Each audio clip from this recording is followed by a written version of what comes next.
Over to you, Nomhle. Yeah. Is that better? Can everyone hear me? Yeah. Okay. Jeff, I think last year we had our fair share of challenges when the whole world was locked down, and that put us into a state of watching all of these dystopia binge series where we understand what the world would look like without energy. The technology was there, but the energy wasn't there.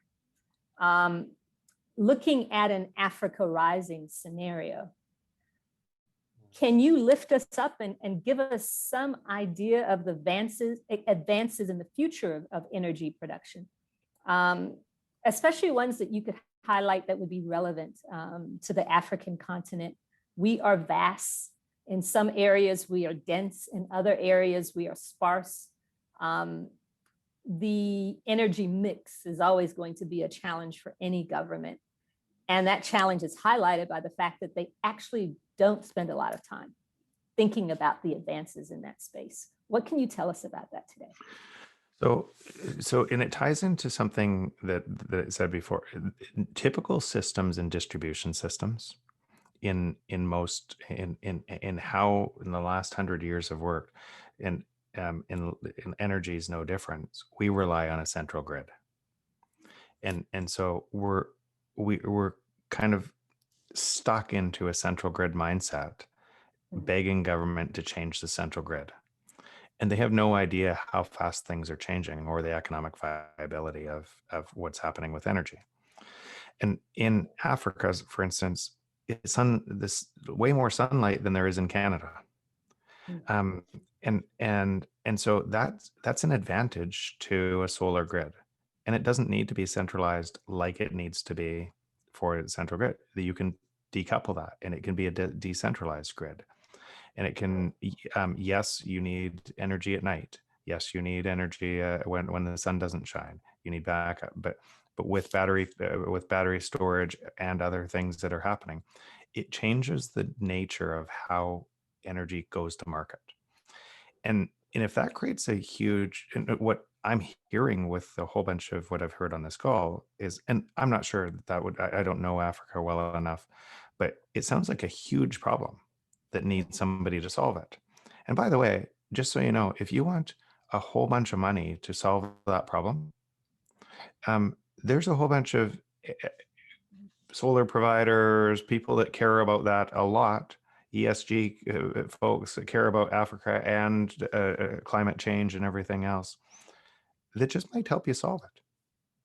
And so, but it needs local. It needs a plan that, here's what I'm going to do in a small region first around this. Here's why this is economically viable today. Here's a projection of where it goes. Here's all of the thing and how I'm going to create that business. And what ends up happening is that business solves so many other people's pain that it changes the world. Those are the types of things that and then because energy is so important for other economic viability and life and everything else can change from that. That makes a lot of sense. So then, bringing what we've been talking about together, the earlier discussions about the exponential technologies, Alistair and his, I guess, the gobsmack effect of AI. When we bring all of those together, and let's say we have really innovative ways of dealing with the energy issues, how do we use that to act counter to history, to create more opportunities rather than capitalize or monopolize on the opportunities that we find? Because that actually inhibits further exponential growth. So this is a bigger question, and and this is the question in my book. So we have two forces fighting each other right now. Entrepreneurs using exponential technology to deliver more for society. And if you let that force win, what would happen is the broad-based gains from society that are gained get distributed to society. that's a natural outcome of a free market and kind of entrepreneurship and a free market entrepreneurship and exponential technologies. And so prices would fall super fast. And the entrepreneurs that are doing that as a byproduct, you only win when you deliver value to society. And you don't win way more than everybody, tens of billions, because the market's competitive. So prices keep coming down, and as labor comes out of the market, prices keep coming down. That's what ends up happening. Fighting that system with an inflationary monetary policy concentrates wealth in the hands of very few. And so if you looked at, I use this example, the game board of Monopoly, and if you land on certain places around the board before somebody else does, you end up with a whole bunch of houses early. And it might just be because of luck, because you landed on the right places. But imagine, and then the game gets easier for you because you collect more rents. And it gets easier and easier and easier until somebody loses. What if that game would never stop?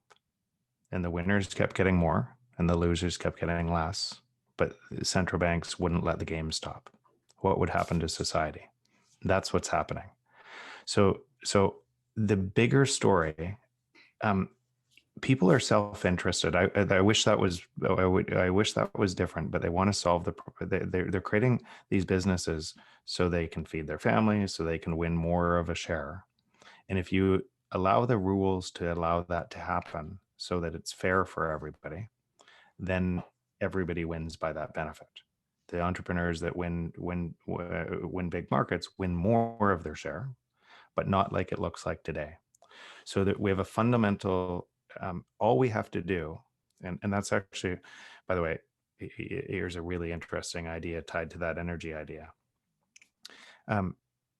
Solar in some cases is free, and there's too much energy produced by it for a grid to handle right now in a lot of places, completely free. And so utility companies are having troubles with that.